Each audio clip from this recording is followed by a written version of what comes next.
जाते. आमच्या शाळेत सगळे विषय शिकवले जातात. मराठी, गणित, इतिहास, नागरिकशास्त्र, विज्ञान, भूगोल, जीवशास्त्र, रसायनशास्त्र. आम्ही स्कूल बसने शाळेत जातो. आम्ही कधी पै उड्या मारत चिंचा बोर पेरू घाट कधी हाणामाऱ्या खेळत शाळेत जातो. आमच्याकडे प्रत्येक विषयाला वेगवेगळे सर असतात. आमचे सगळं ऑलराऊंडर असतात. त्या एका शिक्षकाला सगळेच विषय. आमची सहल निसर्गरम्य ठिकाणी जाते, जसे की महाबळेश्वर, ताजमहल, काशी बीच. आमची सहल ऐतिहासिक ठिकाणी जाते. शिवनेरी, रायगड, प्रतापगड, जंजिरा, सिंधुदुर्ग. शाळेत आम्हाला शिक्षा झाली तर आम्ही आमच्या पॅरेंट्सला कळवून कंप्लेंट्स करतो शिक्षकांची. शाळेत आम्हाला शिक्षकांनी मारलो आम्ही कधी करू शकतो. जर घरी सांगितलं तर घरच्या हवेच आमची सहल त्यांनी करत असते.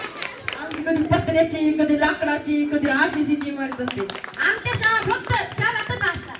आमच्या शाळा तांड्यावर, कधी गावाखेड्यात, वाडीवरती जिथं जाते आमच्या शाळा असतात. इंग्लिश स्कूलला भरपूर फी लागते. फुकाट, सगळं फुकाट. आम्ही शाळेला किंवा सगळ्यात देतो. उलट आम्हाला गणवेश, बुटं, सॉक्स, पुस्तकं सगळं फुकाट. फुकट जेवण फुकाट. त्यांनी आम्हाला पैसे मागत होते आम्ही त्यांना रुपया फुकट.